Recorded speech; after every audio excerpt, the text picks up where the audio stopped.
everyone, and welcome to Brook's Breaking Barriers series for Sexual Health Week. These are a series of videos where myself, Francesca Fiennes, are speaking to many different staff from across Brook, and we're talking about the barriers that young people face, both in terms of access to sexual health services, access to sex education, etc. I'm also an education and wellbeing specialist, and I'm here with my colleague Paula. Today we're talking about consent. I will let Paula introduce herself for everyone today. Hi everyone, my name is Paola Vajintik. I'm an education and wellbeing specialist. I work in central London. I've been with Brook for almost 5 years now, and I teach relationships and sex education in secondary schools and in other youth sites. Great. I forgot to mention to anyone who's watching, I also work in West London. So Paola and myself work in pretty similar settings. So obviously we're talking a lot in classrooms and working with young people, I guess on a school by school basis. So obviously talking about consent and teaching it is a very admittedly huge topic. But my first question for you is, what do you think the main barriers are around the subject? So the barriers around consent when it comes to relationships and sex education. Well, I would say the main first barrier that we should address are our own personal values and beliefs to what is sexual abuse, to who is a victim, who is a perpetrator, and the other values related to young people having sex. So these can be like, it's really important to firstly start with yourself and have a think what you actually think about these things. Mm-hmm. So for example, some people, even in a very like positive or caring context, people may say, oh, if women wear such clothes, I mean, they should expect, let's say, sexual harassment. Or things like, oh, if a person didn't clearly say no, they probably agreed to what was happening. Or maybe is it even okay for a 15-year-old to have sex? Or is it just illegal? So people may not be sure. Also, what's the law around it? So firstly, I would say sit with yourself or talk to your friends, talk to your colleagues about what are your values and beliefs. That's great advice. Definitely. So once we did that, it's really important to remember that teaching about consent is not only teaching about sex. It actually requires unpacking different power imbalances in the society. So for example, gender inequality, that it's still there despite the law. Yes, the law is equal, but are we really equal in the society? Also racism, homophobia, transphobia, all these very unfortunate attitudes, they're all in the present when we talk about consent. So this is really important. Also, it's really important not to treat anyone as a potential perpetrator. Although, of course, when it comes to statistics, we know, let's say, what genders are more responsible for sexual harassment, sexual abuse, but we cannot make any assumptions. However, we also shouldn't shy away from uncomfortable conversations. Yeah, this can be quite a lot of uncomfortable conversations talking about consent. And obviously, for those of you who are teachers watching, it's worth thinking about, as Paula said, your own personal values, but also what's the kind of current climate saying about sexual violence and consent. And also making sure that people have read like all the different government policies that have come out about things like sexual harassment, and responding at schools, which is something that we're going to come on to a little bit later as well.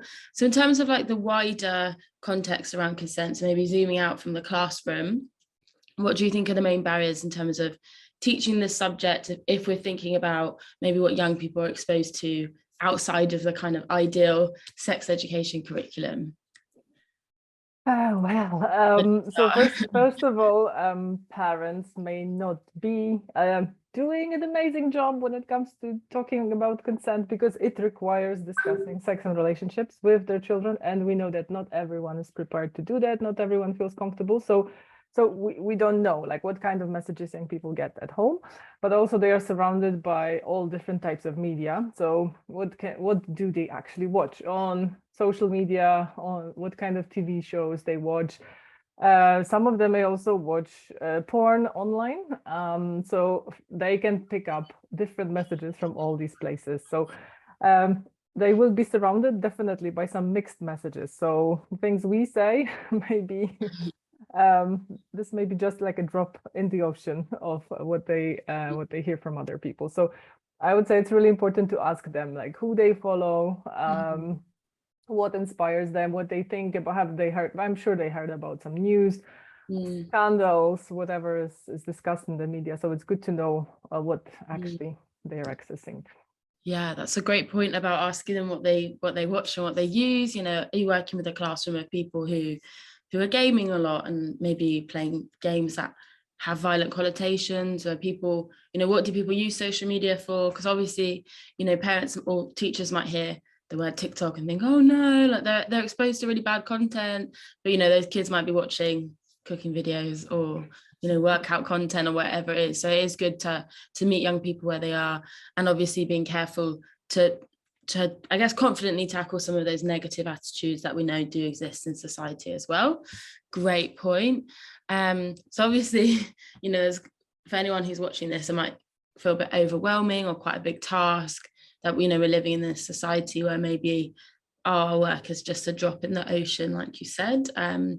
But I guess thinking about what some of the practical solutions to some of those barriers might be. So obviously they exist because of various power structures or various kind of cultural phenomena that we see. But obviously we want to keep that in mind, but we also want to think about, okay, but how can our work be useful? How can we talk about consent positively and effectively as well? So practical solutions to some of the barriers we've spoken about already would be great to hear. Absolutely. I also I will add that we need to be prepared to tackle some negative attitudes in classrooms or in any other youth setting that you work in, because you may hear different comments, and some of them may be misogynistic. So sometimes things like false rape accusations can come up, myths related to sexual abuse, comments about, I don't know, maybe women, tricking men. It's really important to listen to all of them and to give space for young people to share. And it's amazing if they actually talk to you about these things, because then you can unpack it and have some stats ready, be prepared for that. And this is how we can change the culture that we live in. And in terms of, for those teaching, obviously it can be a sensitive topic. So making sure, I guess I'd recommend if there's a class or a group that's particularly hard to kind of get the messaging across to, thinking about, you know, who's delivering it. Would like a whole year group approach work for one big session and then breaking up, or would kind of smaller groups work as well? So that can be important content, thinking about, you know, how are we delivering this information. So obviously we have spoken about negatives around consent and some of the things that might come up. I guess just not to scare anyone, but to prepare you, because obviously we've both been working at Brook well, you've worked for 5 years, I've done nearly 3, and we have seen how it can be quite a tricky topic to come, I guess, to come to a school and deliver. Something like healthy relationships can be a very nice related topic and is a good segue. But if we're arriving somewhere and people have never had any education, then obviously quite a lot of these things can come up. In terms of positive messaging, or let's say we're modeling good sex and healthy relationships, what's the best way that we can do that? You know, whether that's at Brook or maybe some extra tips you have professionally for some positivity as well. Absolutely. Teaching about consent can also be lovely, so it doesn't have to be scary in any way. Yeah. But it's really important to recognize that we need to start early. So teaching about consent is not on, it doesn't only happen in a sexual context. So we need to talk about good friendships, about personal boundaries, about respecting other people's boundaries, and this we can do from the age of 0. So there absolutely there is space for that in primary, and also actually DFE recommends addressing all these things in primary. So I have a quote actually from the ministry. So they said, from the beginning of primary school, pupils should be taught how to treat each other with kindness, consideration and respect, permission seeking and giving, and the concept of personal privacy. Establishing personal space and boundaries, showing respect and understanding the differences between appropriate and inappropriate or unsafe physical and other contact. These are the forerunners of teaching about consent, which takes place at secondary. So these can be really, really cute lessons about how to be a good friend. And this is the foundation for that. I also think that unpacking gender stereotypes, gender dynamics can also be done at any level. Children very quickly learn what does it mean to be a man, what does it mean to be a woman, what different genders are supposed to do, how they're supposed to behave. So it's really important to talk about, especially about masculinity, and basically unpack why does it have to be related with power and strength and dominance. Because again, this is something that later on will for sure influence these young people. So my other advice would be to ask young people about what kind of pressures around sex they face. So what are the pressures that girls face, boys in straight, but also of course not straight people. So of course everyone should be included in this conversation. And we like young people hear contradicting messages. So they may hear from, let's say, their parents, no, you shouldn't have sex and don't think about it. But their peer group may be putting this pressure on them that they actually should do it, or not having sex is not cool, right? So, and we need to empower boys also to say no, because if they feel that they have the right to say no, they will respect other people's no. So. And in terms of, so yeah, obviously primary school, very important. And anyone teaching in secondary schools, we would recommend, even though it is quite a long document, reading the both primary and secondary education policies, just so you can kind of see how it's written about and modeled in both. And obviously just in terms of, let's say we're asking young people, so this is an activity we often do at Brook, is what is good sex, or what does consent look like, sound like, and feel like?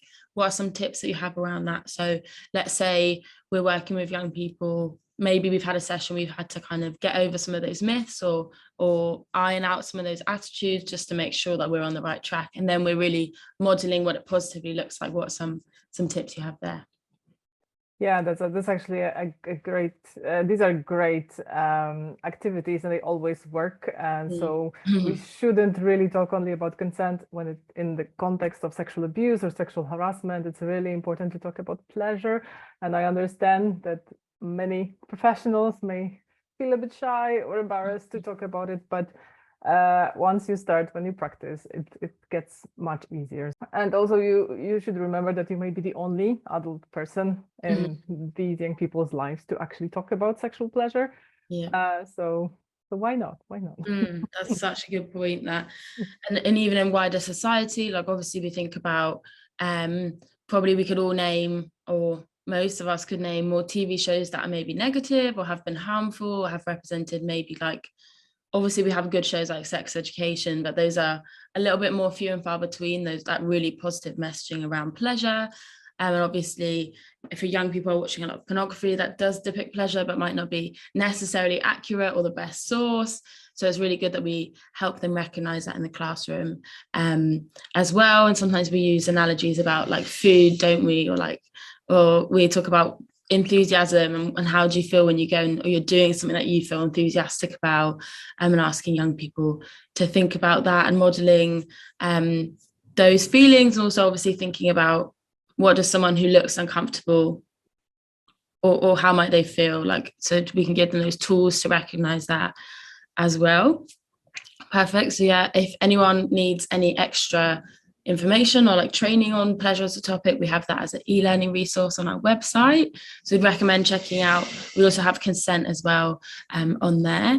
So lastly, I just want to talk about so obviously when we're talking about consent in school, particularly if it's one of the first times, we might get disclosures, we might get young people throughout that session realizing that something that is unconsensual has actually happened to them.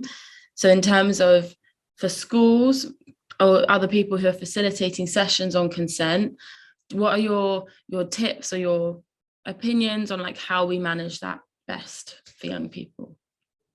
So first of all, create a safe space for young people to be able to share or to come to you if they want to tell you something in private. They shouldn't worry about being judged. Secondly, listen to them and believe them. And I cannot stress this enough. Young people are often not believed when they disclose something. And this is very gendered. So girls sometimes hear that they did something to provoke such behavior. And on the other hand, boys may hear that they are also not believed, in the sense that how can a boy be harassed by someone? How can a boy be abused, right? And maybe they should know better. They should be stronger. They should somehow defend themselves.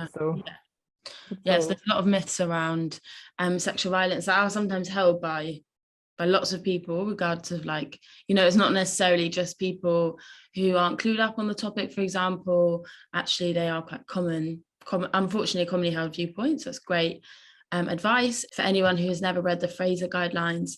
If young people are under 16 having sex and they reach a certain criteria of Gillett competency, they are allowed to access contraception. So that is really important for young people to know, because obviously that could deter reporting if people think I'm going to get arrested if I have sex under 16, for example, which is, you know, mostly not the case. And in terms of believing young people, want to second that point, and that's something that we've seen in research recently, is that young people didn't go to the police for fear of not being believed. So also, particularly if you're getting told in a school context, that young person might not want to go to the police, but obviously it's our duty and care that we can give young people to give them other support they might need, whether that's, you know, therapeutic or making their school environment safer for them, for example, not having to see the perpetrator if they're in the same school, for example.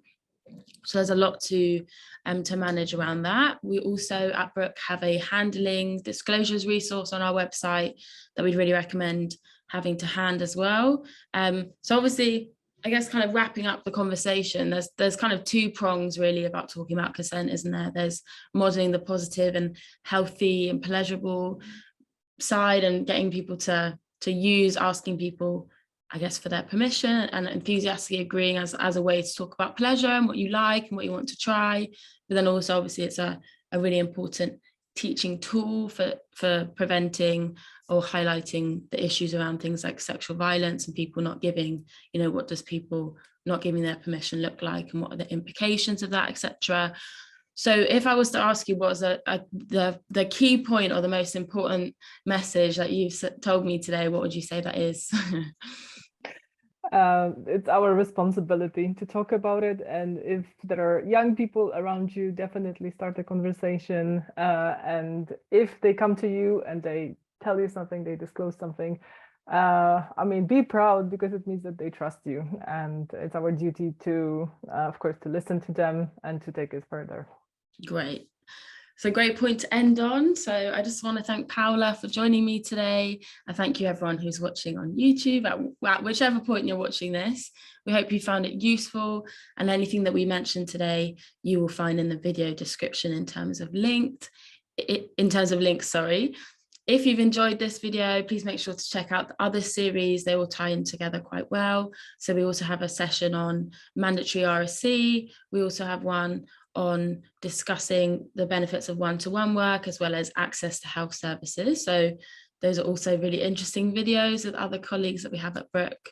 And obviously check out our website, which is www.brook.org.uk, for some more information on consent and teaching advice as well. Okay, thank you all for listening. Thank you.